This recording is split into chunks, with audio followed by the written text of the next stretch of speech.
grant for Citizens Utility Board in the full amount available and imposing the same conditions as used in prior intervenor compensation awards.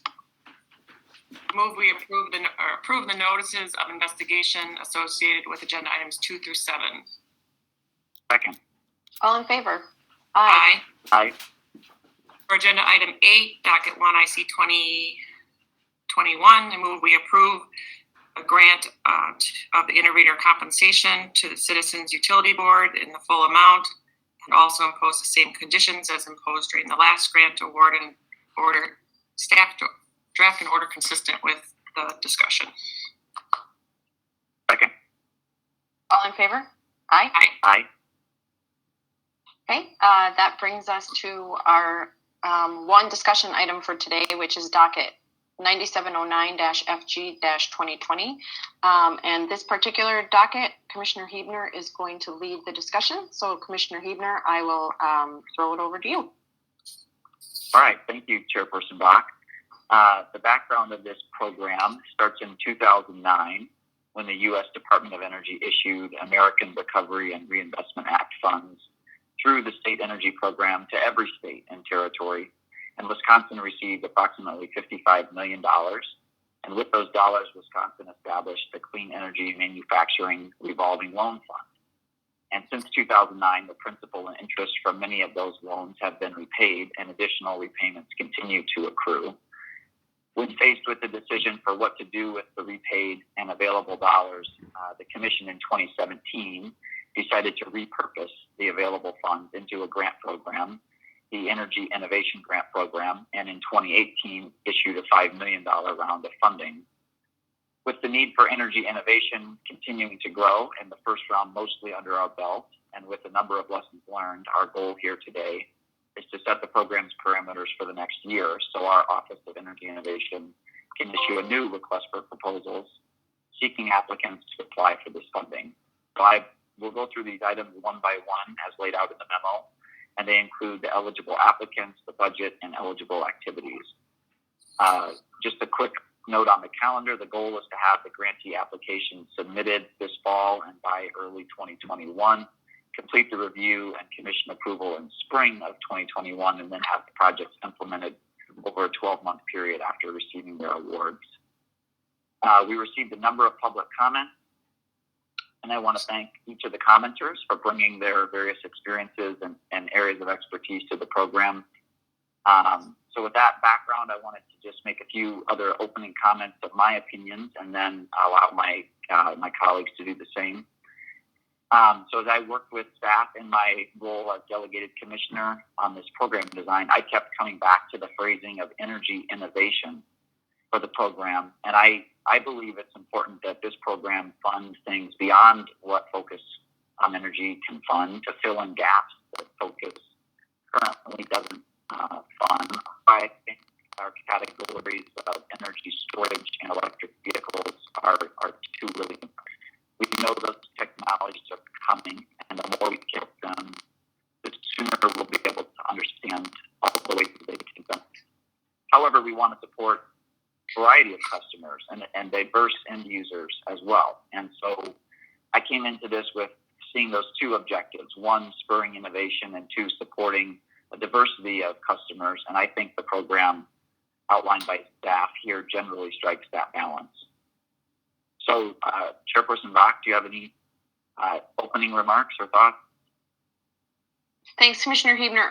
The only thing I'll say is I agree with you that I think it's important that we point out that this is meant to sort of complement Focus on Energy. It's not meant to duplicate or replicate Focus on Energy. I, in particular, and you'll see in my comments as we go through, I think we have a real opportunity to make an impact for manufacturing facilities in the state. And I appreciated all the comments that were submitted as well. And so I think that this particular program has the ability for us to be both innovative and to achieve really great energy savings when we look at the manufacturing sector. So those are just kind of my broad overall opening remarks, and we can get more into the specifics. Sounds good. Commissioner Nowak, did you have any opening comments? Yeah, just briefly to build a little on what both of you said, where that line is specifically between focus and this program, it's sometimes a little gray, I think, and I think we need to be a little clear on that, because I too agree that this shouldn't just fill in a gap where maybe focus has run out of money or not in a particular program. We shouldn't fund something exactly that focus is funding. There's certainly ways to manage the focus program separately if it's not meeting the needs that it should be. And I also think we need to come to agreement too on what is the exact purpose, and we'll get to it too in the criteria of what do we want out of this program. Is it the energy savings? Is that going to be the biggest thing we're looking for? Is it funding something that wouldn't have otherwise been funded at all? To me, I thought of it a lot like the broadband grant program, where there's something there, and but for that additional help that might not get done versus something that wasn't going to get done anyway, but since there's money available, someone might try it. I think we need to kind of come to an understanding of what is the overall purpose here. And Chair Bach, I also agree with you too that there is a great opportunity here to help the private sector and the manufacturers in the state. And I think we need to focus that a little more. In 2018, the grant round that was awarded, the vast majority were awarded to public sector entities. It was schools, it was local municipalities. I think there were 2 or 3 private businesses out of all of the recipients. So I think we need to turn that on its head, because especially in the economy we're in right now, I think the best thing that we can do with these dollars is spur the private sector. And while, there is a use for them with a lot of the public sectors that are, doing that, I think the best thing we can do for employers and employees in the state is help spur the private sector. And that's how I think the majority of these dollars should be allocated. That's it. Okay. Does it work to just go through the items one by one then? Okay. So our first decision item was on page 13 of the memo, and it was the eligible applicant. Staff have worked with Department of Energy to establish a set of eligible applicants, and our choice, we can allow all of those applicants to be eligible in this particular round, or we can narrow the list. And so I was at alternative 1, again, looking at striking the balance of allowing diverse customers to be part of this grant opportunity, and then seeing how they all compete ultimately when we make the selections, but keeping it open at this time. So I was at alternative 1. Chairperson Bach? I agree with you. I was also at alternative 1. Okay, Commissioner Nowak? Yeah, here's where I struggled a little bit. I mean, I think anyone that wants to should be able to apply, but again, how we allocate it, maybe that comes in the criteria. I think most of the dollars should be allocated on that private sector side. So I think opening it up, letting anyone apply is fine. It's just how the dollars are eventually awarded is going to be critical to us. And so I want to keep that in mind as we move forward. So I'll join you on this, assuming that we have some criteria later that really focuses on what we're looking for. Okay. The next decision item is on page 19 of the memo, which is the eligible activities. So I had some comments on this. First, wanted to thank many of the commenters. I want to point out WIG and Charter Steel and Alstrom-Muncho. They, in particular, made comments around focusing these dollars similar to Focus on Energy and maximizing energy savings. And this gets to what you have both said, sort of what's the strategic objective. And I think one of the strategic objectives here is to make sure that with these dollars that are a little more flexible than Focus, that we don't lose out on the opportunity to fund things that Focus does not have the statutory authority to fund. And the two that stick out to me are energy storage We know that technology is evolving, and there's a lot of potential end uses for it, and also electric vehicles. We know those are critical to a wide variety of potential participants. So my thought was, in general, this program, as it's set up, supports those innovative technologies beyond focus, but it also, as it's laid out, allows cost-effective energy efficiency projects to get additional funding in addition to focus. And then it supports solar for nonprofits who are at a disadvantage because they can't get the federal tax credit. And in addition, we know that the energy planning bucket that the Office of Energy Innovation, our experience has been that the communities that are making those plans are then using them to further their goals. So I think that remains an important piece. A couple other suggestions came up. One was around solar being the only renewable funded, and I talked with staff about this along the way. And the one thing I want to point out is that on the Focus on Energy side, we've split solar PV off into its own program. And now our Renewable Energy Competitive Incentive Program, or RECIP, is available for any other renewable. So biomass, biogas, small wind, that tranche of funding is available, and it's not, there's very few applicants for that funding right now. And so the idea of bringing other renewables, I think the thought from staff as they look at how EIGP and Focus work together is there's actually money over on the Focus side to fund those renewable projects now that solar has been pulled out and separated. And another comment that came from a few was around beneficial electrification. And I think this is an important topic. Talking with staff, it seems to me, I'm open to both of your comments, but it would be best to flesh that out as part of our Office of Energy Innovation planning and thinking about what's our strategy around that, and getting sort of staff-led planning going as opposed to funding projects now. But instead, let's put together a plan and then figure out what we want to fund and think about that for future rounds of this program. So that was my comments on those two specific things. So I was at alternative 1 to adopt the staff's recommendation for the 4 areas that was laid out in the memo. So Chairperson Bach? Thanks, Commissioner Huebner. So here's where I'm going to start to kind of veer off to the large energy user fund.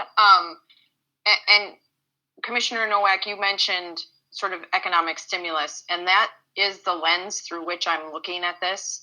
And so I know it's going out of order, but I'm going to propose that we actually increase the budget for this program.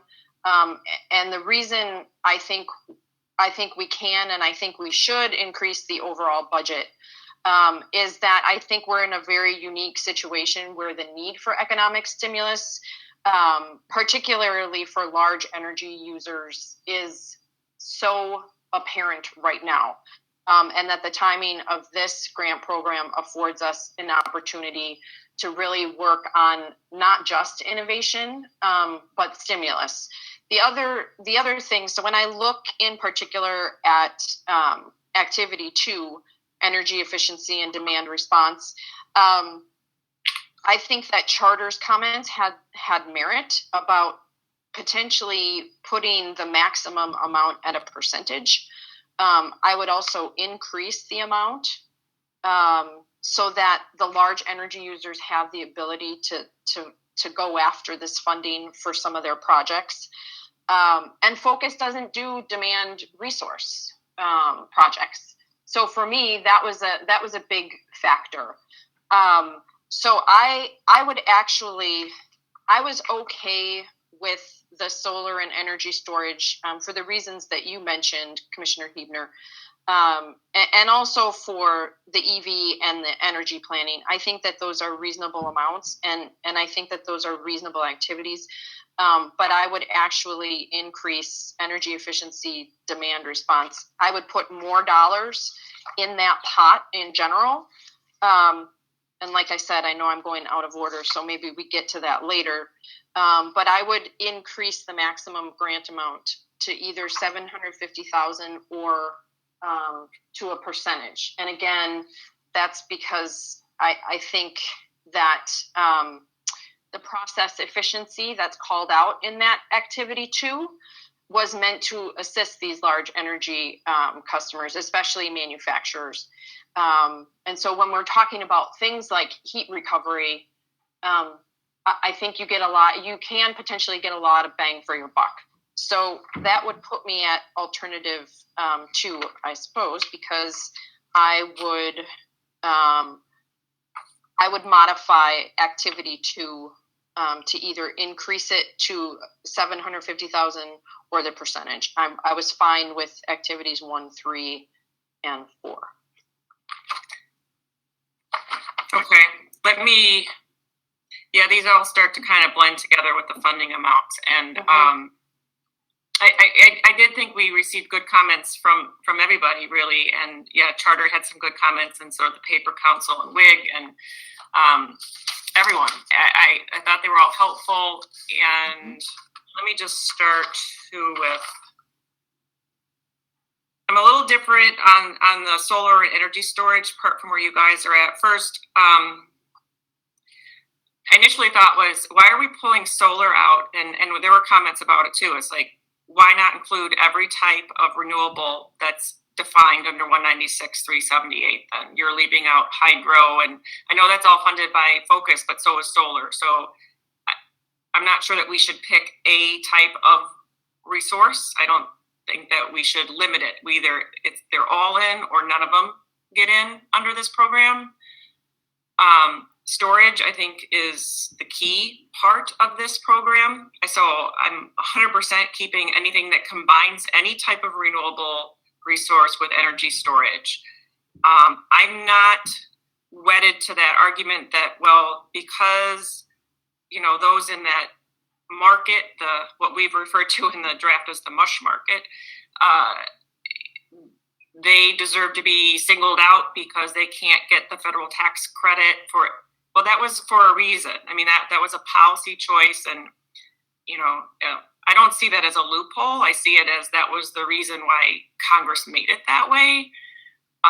So I'm not convinced that we need to allow just the solar in here and at 22%. So I would be with you guys either if we included all renewables or not solar and just do energy storage that's combined with a renewable. We also got some comments about one of the things I kind of had a problem with was the overall cap on a project. You can't apply if your project exceeds a certain dollar amount. I'm not comfortable putting an overall cap on what a project might be at in order to apply for this. I'm more comfortable putting a match in these things. Having some skin in the game, I think, makes a lot more sense. And like some of the commenters said, some of these can really provide a lot of energy savings. So I think we should aim more towards that. So I was with you, Chair Bach, on increasing the amount in category 2 for energy efficiency demand response. I would even put it a little higher, take some money even out of the comprehensive energy planning and move it up. I think that's going to be important to do that. We also, what else did we get some comments on? Yeah, I think the cap definitely, the project cap should be removed. I think we don't put a cap on the broadband applications coming in. And I think, if we put out in the public that there's going to be 5 million or whatever available for this grant round, and you submit a request for $4.5 million, I think it's that person applying is going to, that they know that their chances probably of getting that full amount requested is probably pretty low. So I don't think we need to tell somebody that you can't submit a project that's up to a certain point. So I think the energy planning is fine, I think, to include. I just wouldn't include it at the level we talk about later. Electric vehicles and infrastructure, that's fine, except was curious if you wanted to entertain the suggestion, I think it was Dane County, that said, why not include also renewable natural gas vehicles in that as well? That's an alternative fuel vehicle, not just electric vehicles. I would include it. I think we should, if we're going to be open to different types of vehicles rather than combustion engines, we should be open to all of them.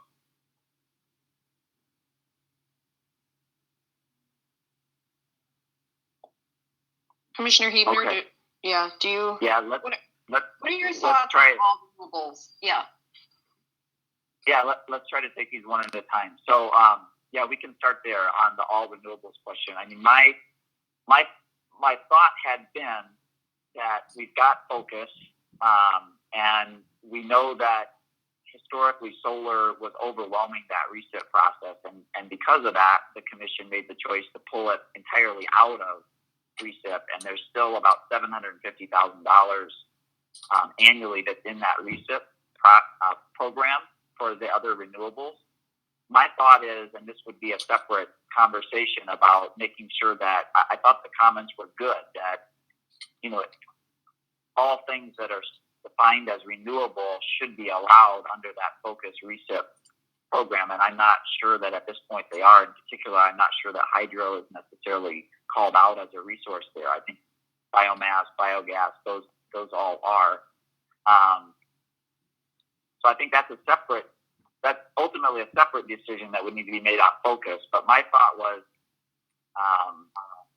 kind of trying to push people into that, and let's use reset because the money is there for reset. It's $750,000. Let's push people to use that program for their renewable projects. So that's kind of where I was coming in at that question on renewable, at least for renewable electric. RNG would be separate because focus doesn't fund that. So I don't know, Chairperson Bach, did you have thoughts on all renewables versus just the solar here? I do. And I read the comments and I went and I looked back and and again, I come back to the word innovation. And I look at hydro and I look at some of the other technologies. I can't remember the specific name that was mentioned in the Alstrom, how do you pronounce it? Black liquor? Monk's joke. Yes. Yes. Yes. And I think that those technologies are worthy of this type of a program. I think I'm just a big believer in the wider net we cast, the better potential we have to either hit upon something that is really great that can help other customers. And I, as a rule, I don't like to close things off at the outset. And I actually, Commissioner Nowak, I was with you that I was wanting to actually expand the PV systems with storage, because as much as we've talked about storage in the past, I don't think that we have made, and again, I think our timing is actually pretty perfect. I think we're in a sweet spot. And so I think now is the time that we emphasize something like energy storage. But I'm a fan of trying to see what technologies and what renewable resources can be leveraged for the benefit of not just innovation, but for energy savings. Okay, so I think though, and staff can jump in, correct me if I'm wrong, the way it's set up now, it's for storage, is it open to any type of renewable resource? And I know it wasn't just solar and storage. Yeah. It was just open to solar as a standalone for the MUSH market. But for solar and storage, or for storage, was it any renewable or was it, okay. You mean any applicant? Any type of applicant for energy storage? I mean, if it's hydro, if it's... Yep, because there is, it says the maximum grant request for standalone battery storage. Yeah, that was going to be $250,000. And then solar, there was solar, which was maxed at $250,000. Energy storage was by itself was $250,000, or solar PV with energy storage was a $500,000. That's how it was set up in the memo. That's on page 18. Yeah. See, I would. open it up to all, any type of renewable that could leverage storage. And the standalone solar, I still don't, that is replicated in Focus. Focus does that just because it's maxed out or almost in the dollars. I don't think we should use this to backfill it. So I would, again, remove that, or you add every renewable in and let them compete again. Then there was also a couple comments on it shouldn't just be for new installations, it should be for upgrades. We haven't talked about that. Would we include, I'm open to including upgrades. I don't know where you guys are at on that. I know in particular, Alstrom Mungstrom made that comment, and I know in particular they have a specific situation where they have a hydropower facility that is directly powering one of their plants, and they feel like they can make some upgrades that would get more energy produced out of the same amount of water flowing through the river. I'm pretty sure in particular what they're referring to, and I think one of the questions for that is that is more renewable production, but it's directly powering a manufacturing facility. So is it also a process improvement on the energy efficiency side? And some of these get to that question where they could be classified as either one. And it just depends on how either they want to apply or how the review panel would score it. I think it depends on what you mean by upgrade, or what the particular applicant would mean by upgrade. Because we certainly don't want to pay for a project that's already substantially built, right, or substantially in place.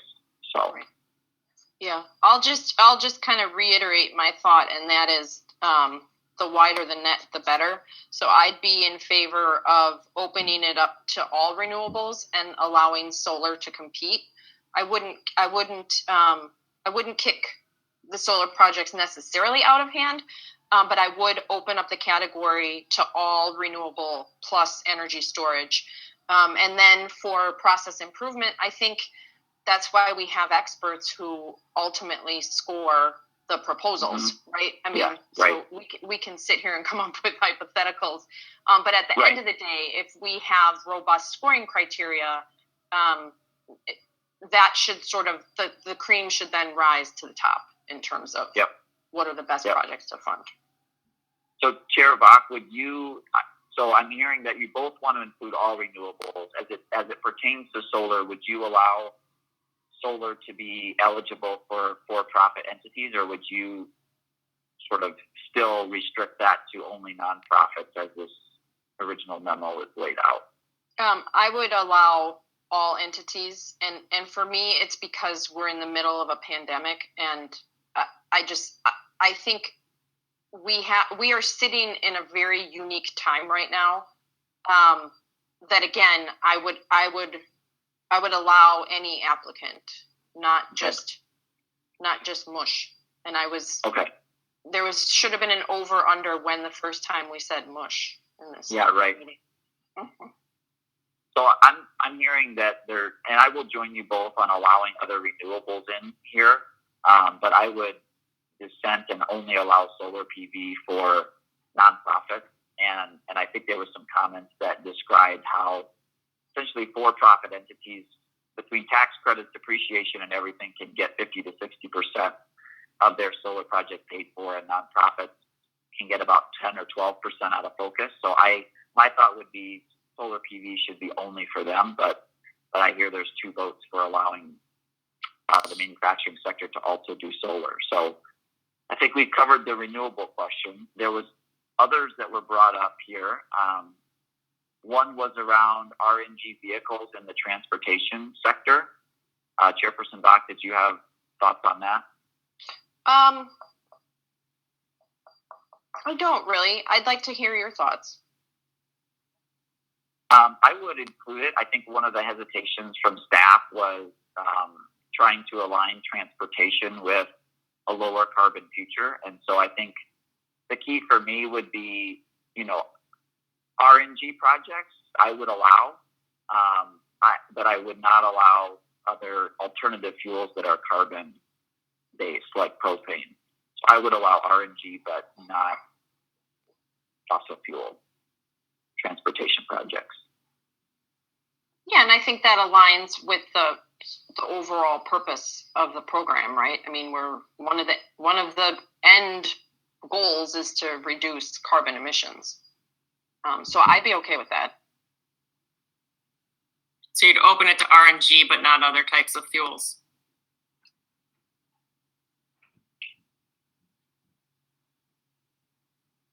I mean, I'll join you there. I think we should open up to every type of fuel. I think that us picking again where we think the future is going to go with vehicles is so premature, and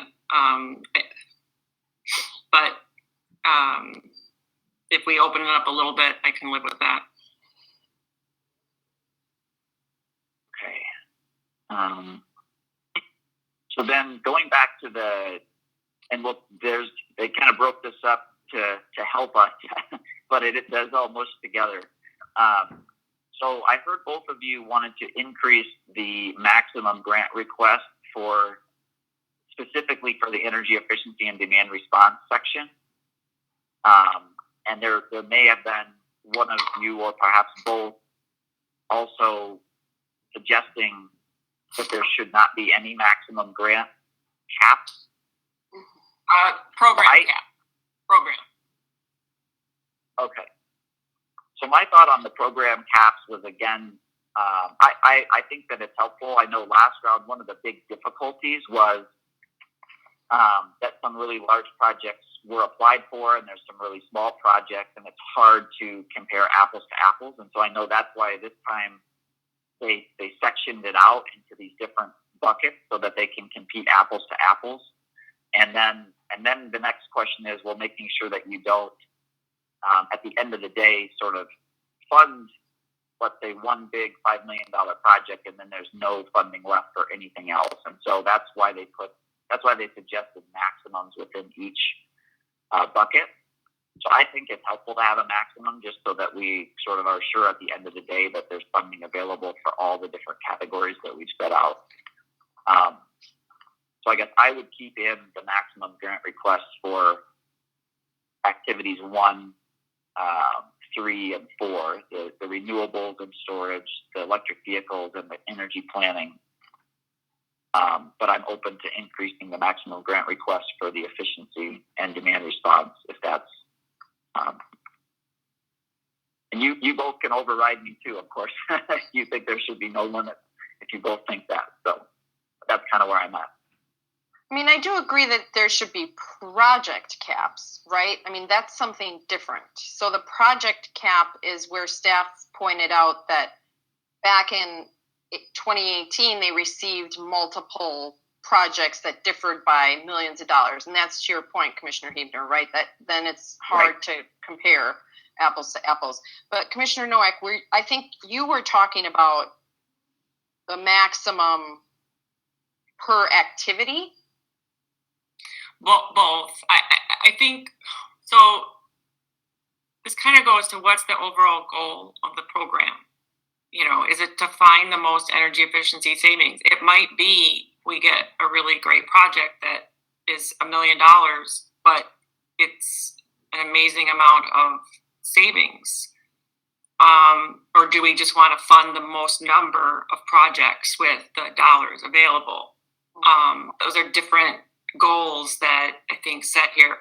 Again, I think that setting a project cap of what public or private sector entity wants to do, I don't think it's our place to say that. And a maximum grant request, I don't think is necessary either.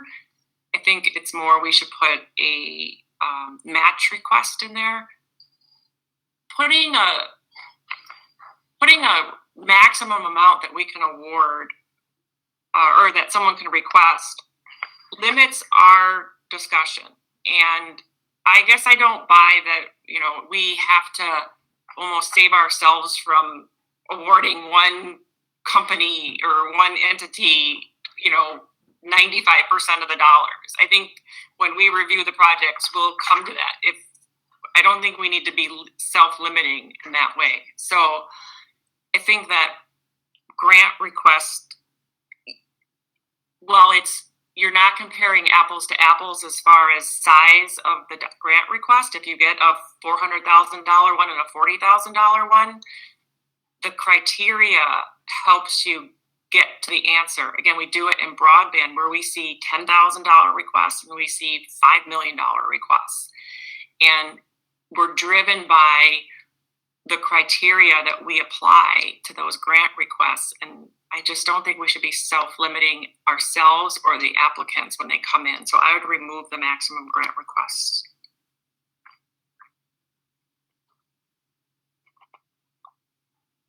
Okay, my vote would be I would not remove it, but I would be open to increasing the energy efficiency and demand response so that the manufacturers, if they have larger projects, they can come in. But I think my opinion is the value is sort of right-sizing the projects that are applied for and making sure that the dollars are spread, widely and spread to the most cost-effective and innovative projects that we can fund. Okay. Chairperson Bach, what's your? I think that's a reasonable approach, Commissioner Huebner. I can join you with that approach. And what grant amount would you suggest for the energy efficiency demand response? So my initial thought was $750,000. Commissioner Nowak, I think you mentioned you had something higher. Or the other thought was the percentage. I think it was Charter that suggested perhaps it should be a percentage.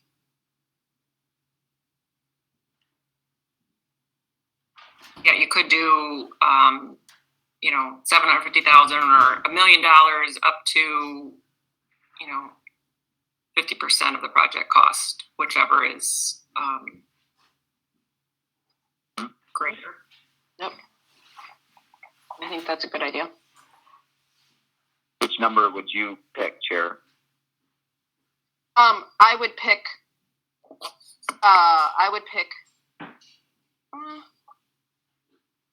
I think 750,000.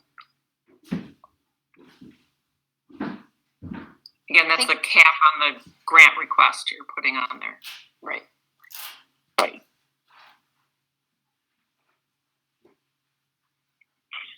Yeah, so it could conceivably be a $1.5 million project, and they're seeking 750,000. Right. I would go higher. Maybe $1 million. These are potentially really big projects. I'd be all right with $1 million. Okay. Okay. Not my ideal, but I can live with it. Okay. Okay, let me just go through my notes of what you both said.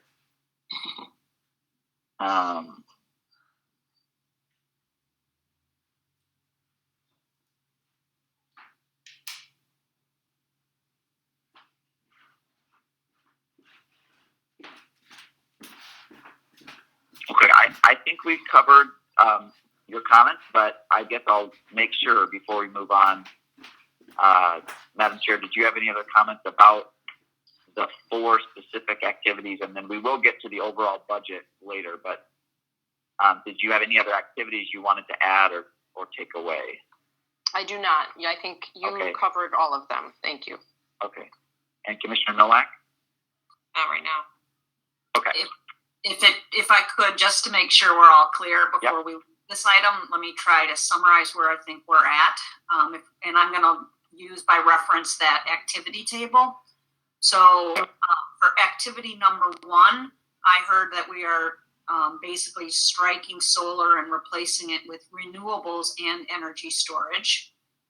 And that the max grant request would be 500. Commissioner Nowak, would you be dissenting based upon the general principle that you are not in favor of the max grant request, or would you be joining? I'm not in favor of it, but I'll join. And then just looking at the buckets, was it the commission's intent to keep the max grants for solar, or was there any adjustment? And I do note Commissioner Huebner, your dissent in terms of changing the eligibility for solar to be all eligible applicants and not just nonprofits. So I guess the question would be, when we change that solar PV system maximum grant of $250,000, do you want to change that for all renewables to be a higher dollar amount? Do you want to make that $500,000 for any renewable system? Right. Or do you want to keep it $250 for renewables, $250 for storage, or $500 if they combine them? Right. Did you have I'm in thoughts? favor of the former. I'd keep it the same, yeah. Yeah, let's touch base. 250, 250, 500. Okay, so that would encourage, the idea there would encourage more energy storage, right? Encourage renewable projects to try to pair with storage. That was exactly the goal of the staff, yeah. Okay. Okay. And then, so staff, are we good on activity number 1? Any further clarification for activity number 1? The only thing I would note is that under activity number 1, the second sub-activity, energy storage system, as it was written into the memo, that standalone energy storage system was intended to be able to pair with any type of generation, should that be useful.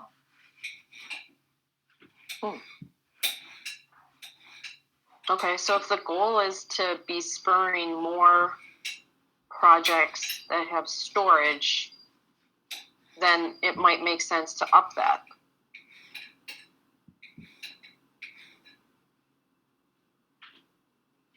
So you just So would really, there's not a difference. No, you would combine. We've combined the sub 2 and 3 part of it. If you want to number, yeah, we've combined those two. So we should just put the numbers together as well. Right. Yeah. I think that's right. Yep. Okay. So- 750. So Does that make sense, Christy? Is that the right way of? That does make sense, and I think the only remaining clarification would be that 22% would then be removed. Right. so that sub-activity would really just be energy storage systems, max of 750, correct? Yes.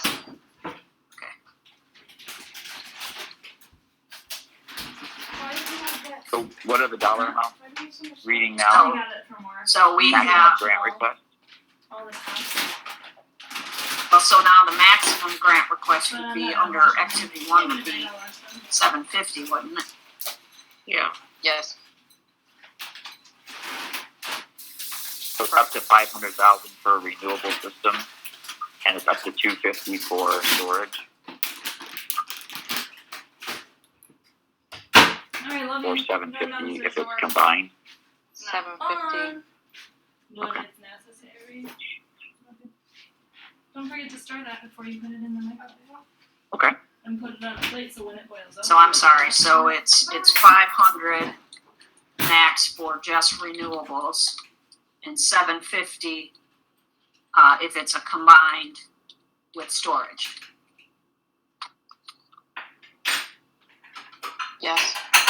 So wait a minute. What are we? Isn't that right? Yeah. Well, if we're removing the max, like the 22% on the mush bucket, then everyone's getting a larger match than what's available under the federal tax credit.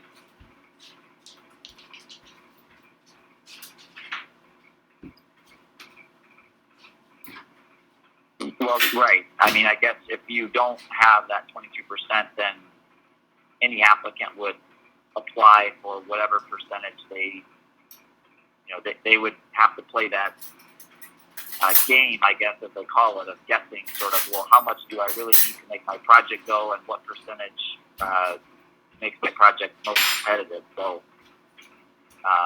they would, apply for what they need, presumably. Mm-hmm.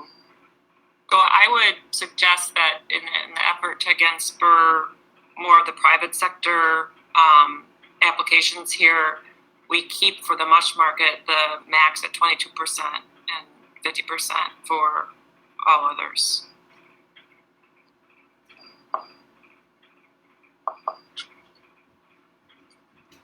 Well, I would pretty strongly dissent to allowing. I have nothing against manufacturers, but the way the tax code is set up, it's a humongous tax advantage for them to install solar, and with the solar tax credit already going away, if they need more state dollars to do solar, that to me is going to be a free rider. I don't think that they need any more incentive to do solar right now than what they have in 2021. So I would not be in favor of allowing manufacturers to, specifically for solar. For other renewables, it's a different game because the tax credits are not necessarily in place or have been as stable. So, and the technologies have not come down in cost so much. But I would almost reverse it, where if you're going to take away the cap, that it could be the case that nonprofits need more than 22% to make their projects go. So, yeah, I would agree with that, Commissioner Huebner. It's almost as if a private entity needs that much, given the tax incentives that there are for the private industry, you could make the argument that that project would then be out of the money, right? To your point, if you need more state dollars, then you probably shouldn't be doing the project. Versus the mush market where the tax incentives are capped.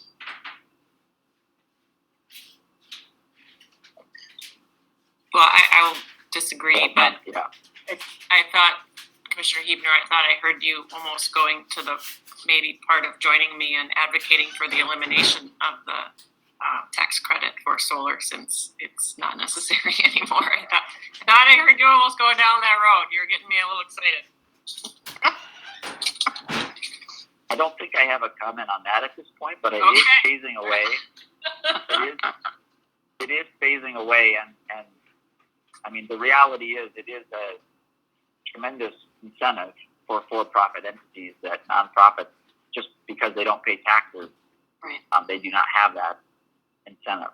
So, anyway, so I don't know where that leaves you two on agreeing to something, but what we said is any renewable energy system could apply for up to $500,000.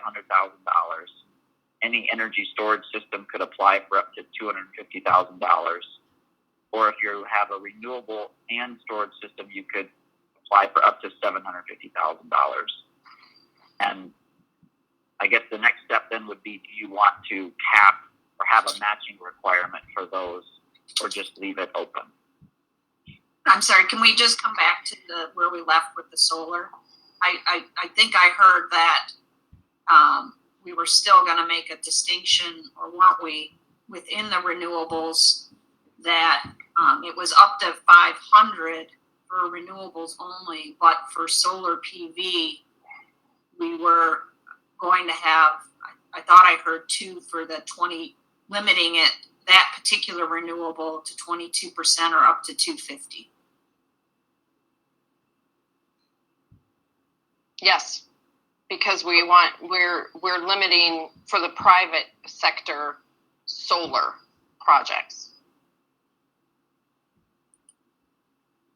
So Madam Chair, you would retain the way solar PV was described here, 22% only for mush market,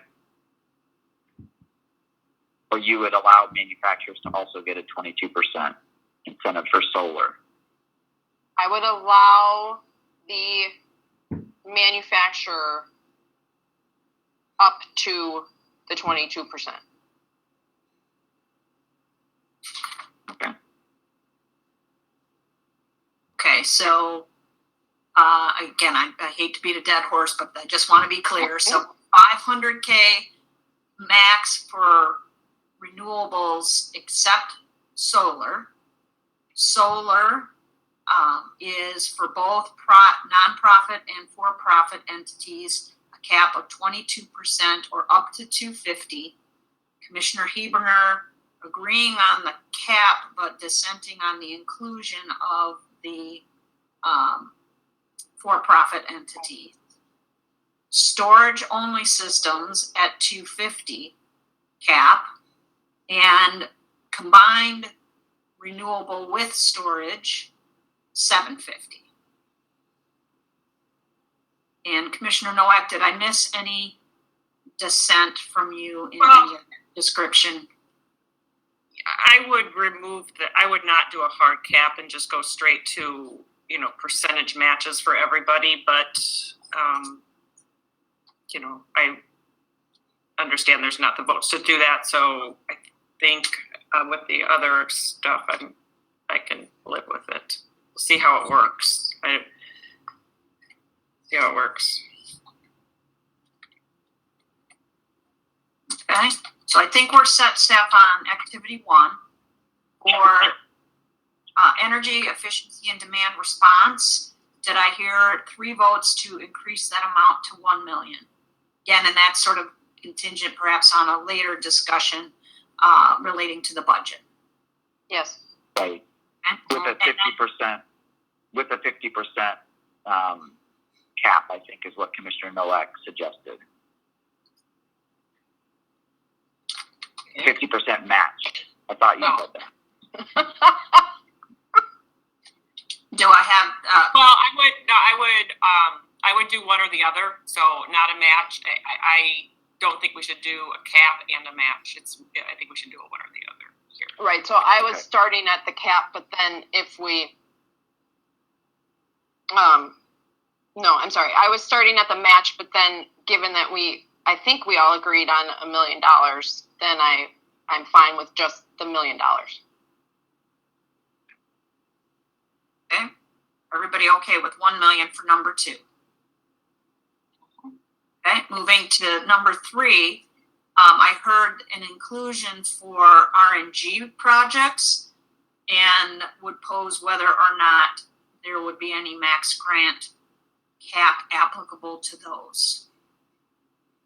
I would include that under the caps that are described here. Okay, Pending so any input from staff, because there's a heavy duty. I would think that most of those are going to be heavy duty vehicles, and that there would be the $10,000 incentive described there for those vehicles. Okay. And then for item 4, we're all at 100.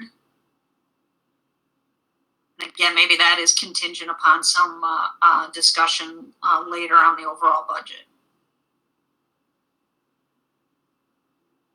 That's my understanding. I don't think I would leave that as it is as well. Yeah.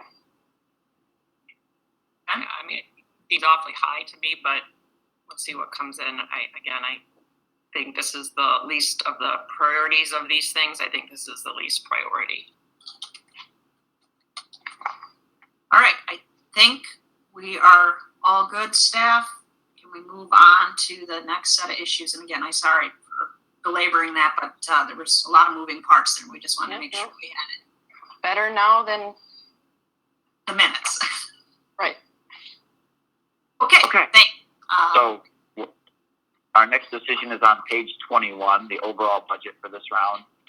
We did have many commenters suggest that we increase funding for this round based on a goal of providing economic stimulus. Alternative 1 would set the $5 million as well as the available funds per activity as laid out in table 3 on page 20. My read of alternative 2 keeps $5 million, but then changes the available funds, and then alternative 3 would be a different budget amount entirely. So I was open to the thought. I think one of the trade-offs here is sort of setting up consistency for the market in that we're going to offer this program for multiple years. It's going to be somewhat consistent and available for years out into the future, but I also found the economic stimulus argument compelling. So I didn't have a number besides $5 million and wanted to get input from my colleagues. So Chairperson Bach, I'll pass to you if you had a specific number that you were thinking of for an increased budget overall. Okay, thanks. I think you're exactly right. We have to strike a balance between providing consistency for the market, but then also using the unique situation that we're in to go down the economic stimulus road. So initially my thoughts were I would have increased the solar and energy storage available funds from 1.75 million to 2.5 million. I would increase energy efficiency and demand response from 1.75 million to 3 million. And that would bring the total. I wouldn't change the EV or the comprehensive energy planning. And that then brings the total to $7 million. And I thought that was a place to start. It's incremental, but still provides that consistent message to the market. But I do think that given the amount that's in the fund right now, that we had the ability to increase the overall budget. Okay, Commissioner Nowak, did you have? Yeah, I have a couple thoughts. Just for the backup, Chair Bach, where are you at the storage one, 2.2? 2.5. 2.5, okay. Yeah, I was at just over 2 billion. I was going to increase that one as well, and also increasing the energy efficiency and demand is to the same amount, but I think 3 million is a fine number as well, because I'm really hoping we see the bulk of the projects in categories 1 and 2. I would have reduced the EV one and the energy planning one. I was trying to keep it at 5 million. We don't have to, by spending more money now, we maybe in the long run reduce administrative expenses. So that could be helpful too. I would have cut in half the EV one and the energy planning budget, but I'll see where others, where Commissioner Huebner's at, but I'm fine with 2.5 for the first category, 3 for the second. Okay. Yeah, I will join you there, Madam Chair. And I think keeping the energy planning and the EVs at the numbers makes a lot of sense. And I think we heard from the marketplace that there's definitely a demand for renewables and energy efficiency. And I'm hoping we're able to get a nice balance of really cost-effective projects and really innovative projects. So, and in speaking with staff, they felt an increase in that ballpark of a few $1 million was going to be administratively kind of in line with what they have to do. There was some suggestions to spend, I think, up to 13 million was the highest I read, and staff thought that would be a very different story. So, and it wouldn't leave us much for the future. So that would be a total of 7 million, and I would join you on that. Okay, and just given the increases to the solar and energy storage and the energy efficiency and demand response, those, in my mind, the increases in those categories, I would leave untouched then the EV and the comprehensive energy planning, because I think it strikes the right balance. Had we stayed at the original amounts for those first 2 categories, I would have entertained decreasing the amounts for 3 and 4. But I think by increasing 1 and 2, it's a nice balance over the 4. So I wouldn't make any changes to 3 or 4. And I would join you there. I could join you. Yeah, I could join you. Okay. All right, the next decision is on page 23, and that's around administrative expenses. I was at alternative 1, continuing to track administrative expenses, but not requiring the monthly and quarterly reporting. Chairperson Bach? I was there as well, alt one. Yeah, I think Commissioner that's fine. I don't have a problem with that as long as I think you have quarterly reports to us on this, and it includes the budget updates. If it's just included in that, that doesn't need to be separate. I think still getting reports on the budget within those updates would be helpful. Okay, super. Okay, and then our final decision was on page 29, and that is I was at alternative 1, directing staff to work with the delegate commissioner, which is me, to develop a request for proposals consistent with our discussion and decisions on the program design today. I was as well, and I just wanted to kind of underscore the things that we talked about in our discussion. I think Commissioner Huebner, as long as you kind of take those to heart, we received a number of comments about the scoring criteria, even though it's not a decision point for us today.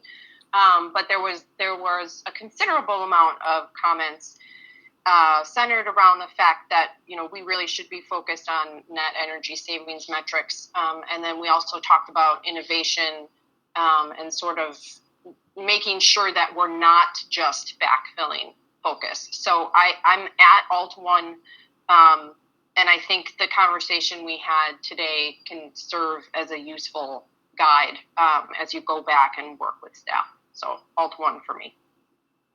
Yeah, and I also wanted to touch on there is a discussion here in the memo about the scoring criteria and the 10 criteria listed, but there's not a weight assigned, and we're not going to really decide that. I know it's traditionally worked out among the delegated commissioner and staff, but I think it's obviously we had a discussion here about, I think, what our priorities are. I think those should be reflected in the criteria moving forward. And even though it's not listed here in the criteria, one of the criteria that was used in 2018 that is no longer listed here is, rural or areas that may be underrepresented, and other underrepresented areas just of the state that haven't received a lot. That's been removed from one of the criteria that existed in 2018. So I would like to also just keep that in mind as well. So we're not, 90% of the project are focused in one area of the state. I think that's important as well. And I had one other great thought I was going to bring forward, and now I don't remember exactly. Oh, the last motion here, or the last alternative, as long as it's not, I was just maybe struck by it being there, as long as it's not inconsistent with what I didn't go back and look at what the delegated duties were, as long as there's nothing here that's inconsistent with what we've already authorized under your delegation, I'm fine with that. Because to me it was like, well, didn't we already do this? So as long as it's consistent with what we've already decided before, I'm fine with that. Yeah, I think the key is the authorization for them to develop the RFP and keep the process moving forward. So yeah. Okay. Madam Chair, did you have any specific thoughts about scoring criteria, I saw those comments as well and appreciated them, and I think that it comes back to that, to me, the two focuses, even though it's one pot of money, and the reality is, we're going to get way more applications probably than the amount of funding we have, and it's trying to strike that balance where, an energy storage project may not have the most energy savings or the most peak demand compared to something, but we know that learning about that technology is going to be really important, and so that may score low on energy savings, but high on innovation and need, whereas, there may be LED lighting projects that are funded by Focus. They ask for more money here. Savings is really high, but we know how that technology works, right? And so those are like two ends of the same post, really. And so it's hard to say which one is necessarily better because they're both valuable. And I think what we see in a lot of other states is there's just a lot more money funded for these types of things, whether it's green banks or energy commissions or whatever, where you have even more funds. And I think there was a lot of talk about how focused on energy, essentially more a focus on energy. So I think there seems to be a strong push that program is certainly working, and hopefully those thoughts are making their way to the other decision makers that control that program's budget. So. Yeah, I mean, I think kind of the laundry list that's included on page 29 does a really good job of picking out geographic regions. It talks about low-income communities. It talks about job creation. I think all of those are, just as important as kilowatt savings or, net energy savings or emissions. I think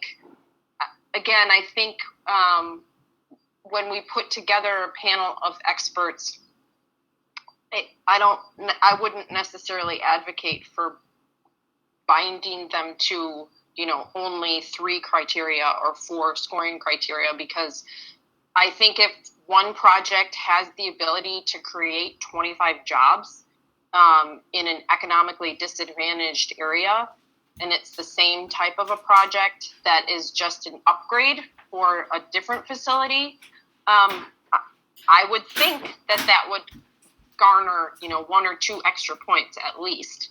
But I wouldn't ascribe, I know that there were some suggestions that we should ascribe certain percentages.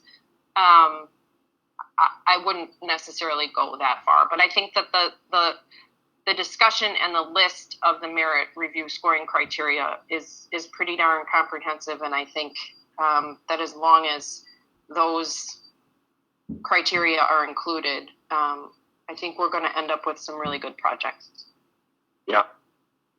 Okay. The only final thing I would add is that I think just the more, as these criteria are refined, that the more objective ones, I believe we need to give more emphasis to. The ones that we can look at and measure are going to be better for both applicants to understand when they apply, but also for us when it comes to decision making, that there is a method to how we are awarding these dollars that is objective rather than a more subjective method. So I think we need to hone in on that as those criteria are developed. The final thing I might just ask is that if there's going to be any reach out to Economic Development Corporation to work with them to help promote the program. As I noted last time in the rounds, the overwhelming majority of grant awards went to public entities. And I don't know if that was because there was a lesser number of private sector entities that applied, but the better, just so we can get the word out on this and ask for applicants, the better. So just a suggestion. Mm-hmm. Super. Okay. I think we're at the end, so ready for a motion. Okay. I was just going to suggest that you move that we adopt the program design and budget consistent with today's discussion. Yep, and docket 9709 FG 2020. So moved. I'll second that. Okay, all in favor? Aye. Aye. Okay. All right. Thanks, you Thank you, guys. Chair.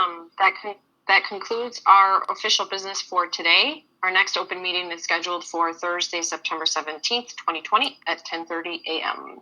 May I have a motion to adjourn? I move we stand adjourned until Thursday, September 17th, 2020. Second. All in favor? Aye. Aye. We're adjourned. Thanks, everyone. Goodbye.